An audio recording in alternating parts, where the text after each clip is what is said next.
Bismillahirrahmanirrahim. This is the new component, disease and immunity, and for that, this is the third video which is going to explain some questions which could be possible material for the upcoming exams.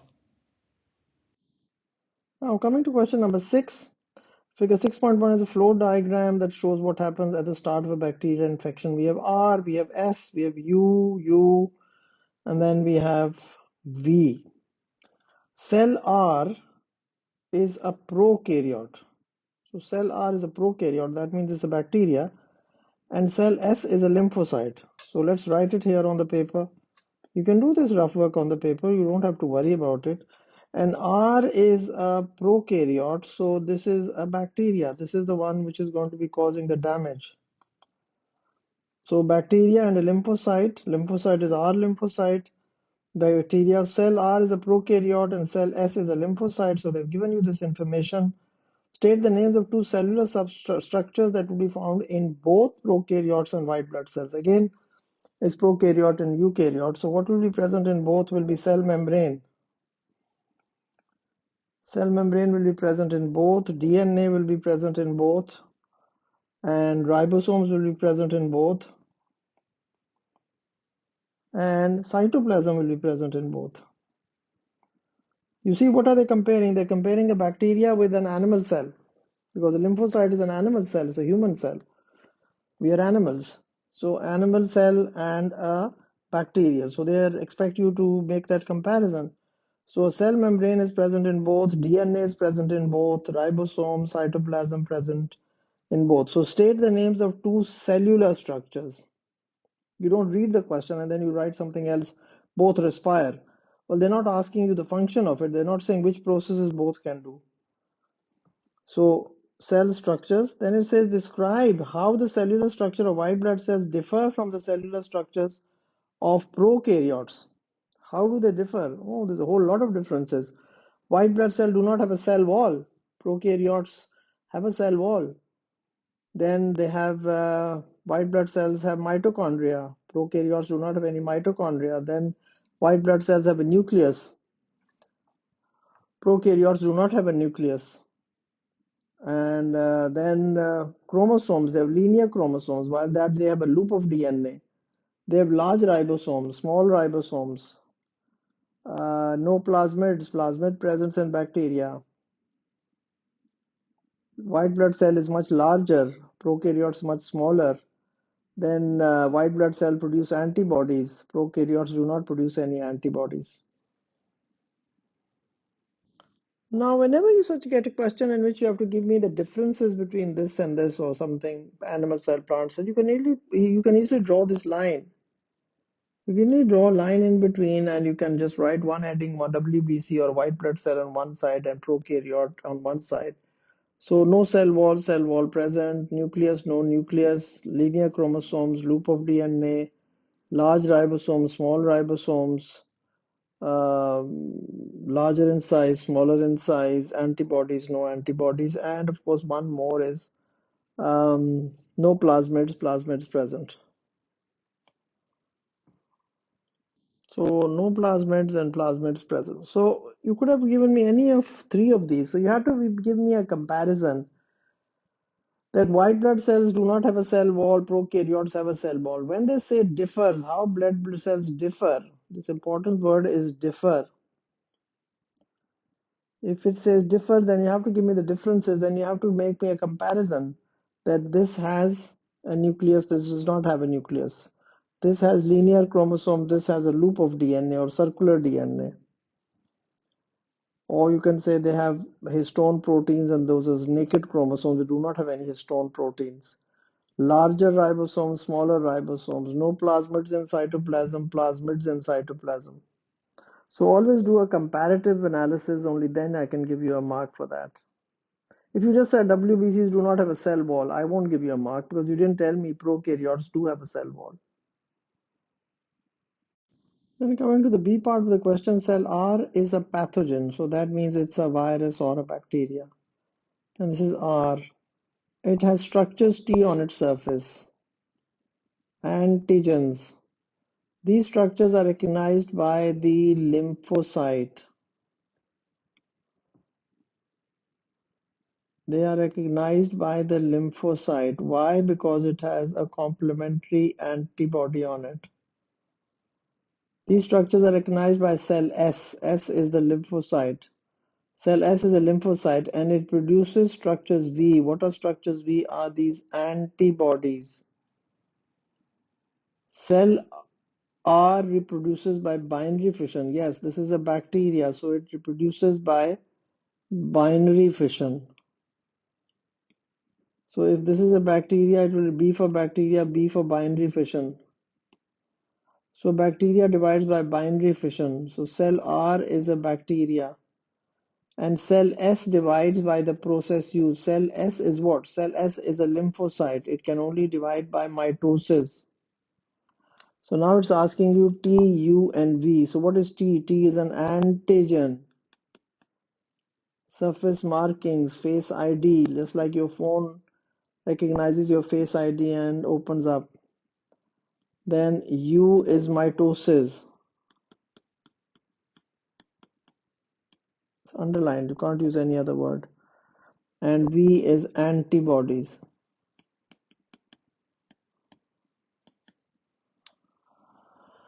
Cell W in figure 6.2 also responds to pathogen. Cell W and pathogen, you can see it is some sort of a state the name of the process. It is sort of engulfing and digesting it. That's called phagocytosis. And phagocytes do that.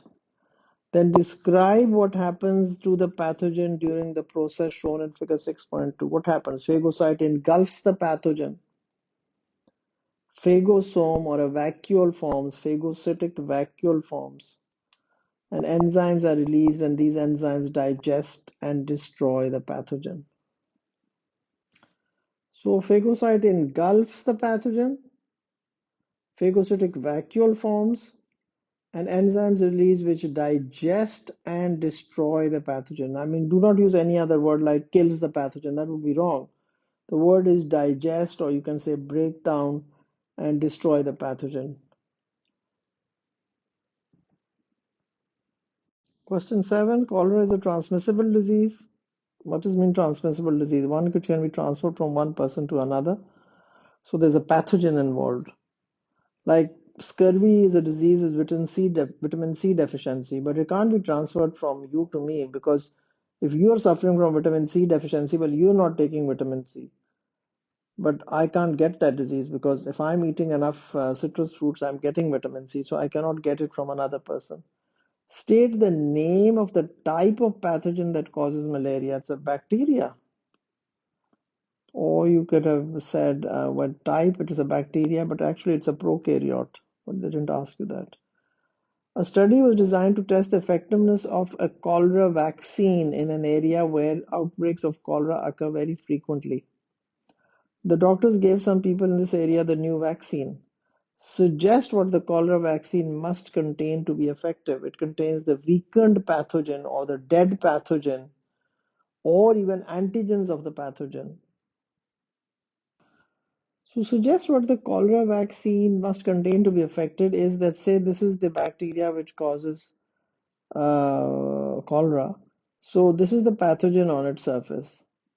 Sorry, this is the antigen on its surface. So this antigen is the thing which is going to promote our immune response in our body, because our lymphocytes know these are not our own cells. So it's going to start making antibodies against it. So we can either give the weakened form of this. Weakened form means that this is not going to cause the disease, or even a dead pathogen. So either a weakened one or a dead pathogen, or we can just give the antigen somehow. If we can separate the antigens and just give this piece of it, or what I can use another color to show you, just this piece of it. So either we just give them the weakened or we just give them the antigens of the pathogen. Explain why the people were not protected from cholera immediately after receiving the vaccine. Why does that happen? Why? Because it takes some time. Immune response takes some time to occur. Lymphocytes release antibodies, then specific antibodies to the cholera antigen, and then memory cells form, and then long-term immunity sets in. So it's not going to have immediately that the person is going to say, okay, fine, then I can now not have cholera. So explain why the people were not protected from cholera immediately. So immune response takes time to occur. Lymphocytes release antibodies. Lymphocytes produce specific antibodies to the cholera antigen. Then the memory cells form. This is actually which gives them the long-term immunity. So memory cells take time to develop because first of all, there's going to be lymphocytes will be selected, then cloning, then differentiation into memory cells and plasma cells. Plasma cells produce the antibodies. Part 3 of the question says the doctors ensured that the people who received the new vaccine had not had cholera before. Suggest why? Because they did not have the active immunity, they did not have the memory cells before the start of the study. They were studying the effect of the vaccine. So if they had cholera, then they must have had memory cells. So how would they then study the effectiveness of it? In the earlier part of the question, it said that a study was designed to test the effectiveness of a cholera vaccine in an area where outbreaks of cholera occur frequently. So if they'd had cholera, then how were we testing the vaccine on them? We were going to test the vaccine on people who had not had cholera, and people who could get cholera. So we were going to try the vaccine on them. That was the vaccine really effective? Did it prevent them from developing cholera? So that they did not have the active immunity or they did not have the memory cells before the start of the study. Otherwise, it would be, the study would not be any good because they'd had suffered from cholera, so they were not going to get cholera again and again as it is because they'd had the disease once.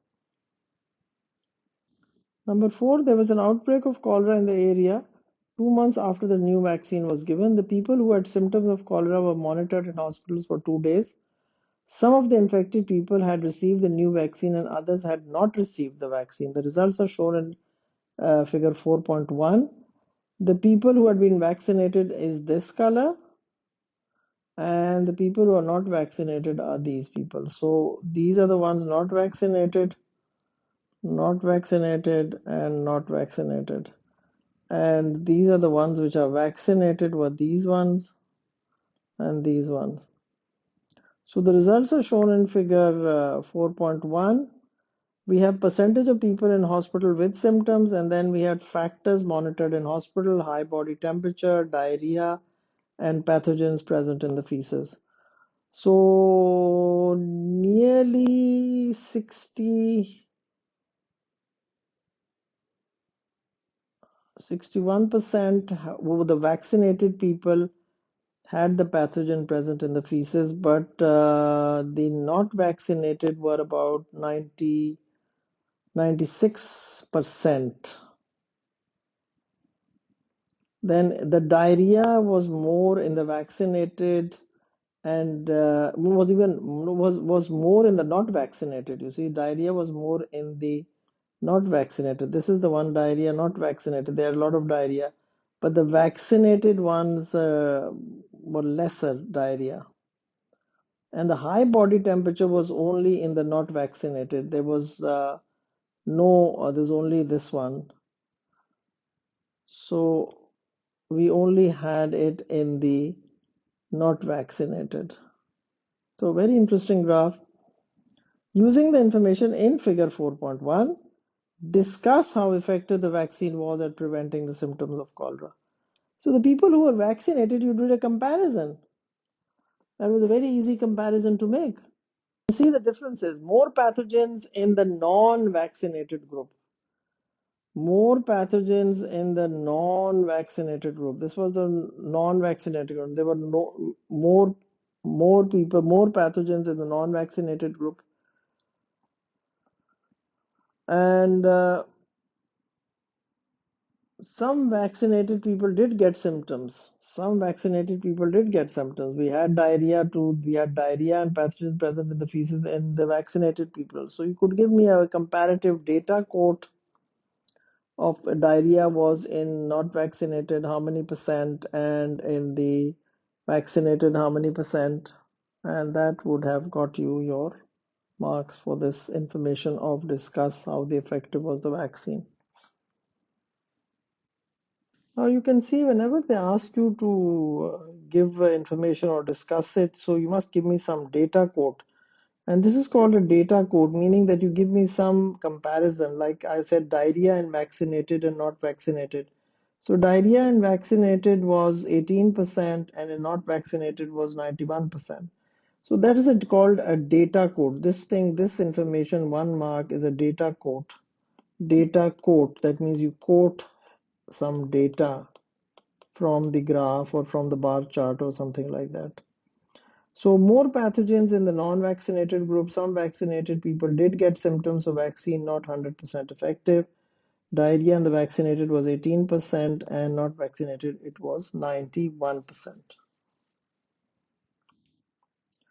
Part C1, explain how cholera causes diarrhea. We've done this in a previous question. Cholera releases a toxin. Toxin causes chloride ions to be released into the small intestine. This lowers the water potential, osmosis occurs, and diarrhea is loss of watery feces and loss of salts and minerals. Then describe how diarrhea is treated. We give oral rehydration therapy, drink mixture of sugars and salts, and replace the lost water or the fluids by either a drip or by taking in by oral. First, you do the oral therapy and then you do the IV, which goes right into the blood. So the word oral rehydration had to be used. This word is very typical, it's very biological, oral rehydration therapy. Or you could have said, if you didn't know that, then you wrote drink a mixture of sugar and salt. Why? So as to replace the water which is being lost in the diarrhea when the person is suffering from frequent passage of watery feces. Last question, figure 5.1 shows the bacterium Helicobacter pylori, which is a human pathogen. State the genus. You know the first word is always the genus, and that you write with a capital letter. So Helico, I just have to write this part again. Helicobacter. But you shouldn't write a capital R at the end like I've done. So all that you wrote, we got 1 mark for that. H. pylori is placed in the prokaryotic kingdom, and that's prokaryota bacteria.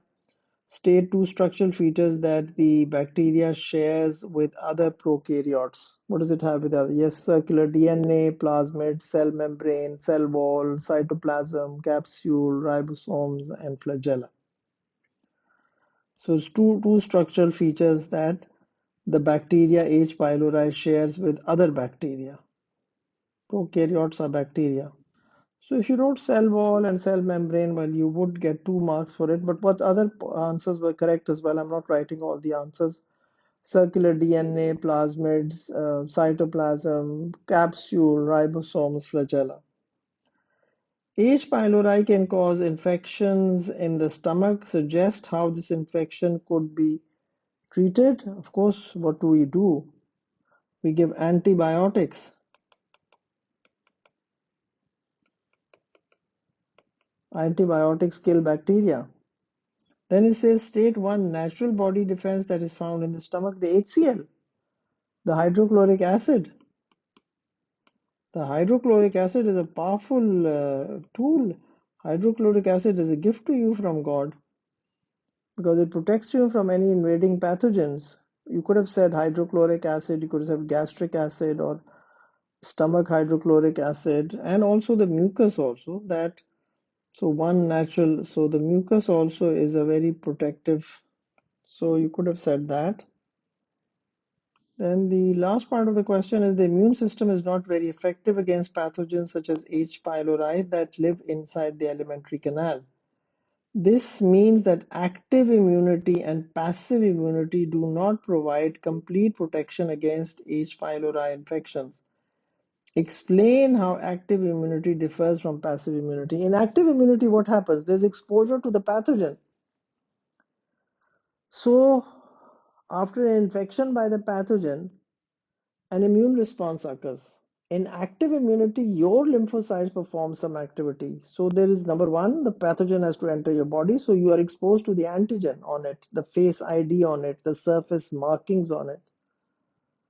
And then after the infection of the pathogen, either by the actual illness that you suffer or from the weakened pathogen that we give you that is in the form of a vaccination, your lymphocytes then lodge an immune response, or they then come into action and give you an immune response by which the antibodies are produced. Now, passive immunity is totally something different. Antibodies are taken from another individual, like breast milk or injection of antibodies. And active immunity is permanent and long term. Passive immunity is there's an active immunity memory cells developed, not in the passive immunity. And response is slow in the first exposure in the active. And passive immunity, as soon as you get all those ready-made antibodies, well, then you are immune to it, like we do it in the tetanus. If somebody has an accident on the road, then we give him a tetanus shot, and that tetanus shot contains millions of antitoxins, or you can say antibodies even, because which are going to then destroy the tetanus bacteria which might have entered your body. So in active immunity, number one, there is exposure to the antigen. So the pathogen enters and the measles virus enters your body. So you're exposed to the antigen on the measles virus. After infection by pathogen, and an immune response occurs. So the immune response occurs in because a pathogen has entered your body, and that is active immunity. So your lymphocytes are now going to work and make antibodies and develop the memory cells. In passive immunity, there's no antigenic exposure. We just take antibodies acquired from another individual or in the lab. Example, breast milk or injection of antibodies. In breast milk, the mother who had an infection has those antibodies, and they travel to the fetus. And when the fetus is born and in this world he's exposed to those antigens, then he'll already have those antibodies, which the mother had suffered from the diseases and had those antibodies. Active immunity is permanent. It lasts, like for measles, it lasts for life. Once you've had measles, you've been sick for 10 days and then you recovered, well, you're not going to get measles ever again in your life. Then memory cells form in active immunity. Memory means the ones which remember that, okay, this is that antigen which we were exposed to. Now we'll remember it. Next time it comes, we're going to destroy it before it causes any disease. So memory cells form in active immunity. And in active immunities, another thing is the response is slow on the first exposure. And then, of course, it is faster on the second exposure. So this is about a little comparison between active and passive immunity, which is a very possible question in your exam this year. So I hope this is going to help you, and I hope if things are not clear, please go back on the topic and watch the videos on this. I've made videos on the new syllabus. So you're all very aware of this. This is very much there for you to revise and watch those videos once again if you're stuck on some of these questions. That completes the questions on this chapter. We will now be discussing the other components which are new, and I'm trying to get questions for you on that. And I'm very thankful to teacher Lubna for helping me in this project, in which she has taken out these questions and given them to me so that I can then make a video on them. Thank you very much. Thank you, everybody. Thank you for subscribing, and please do leave comments so that I can help you in the coming exams.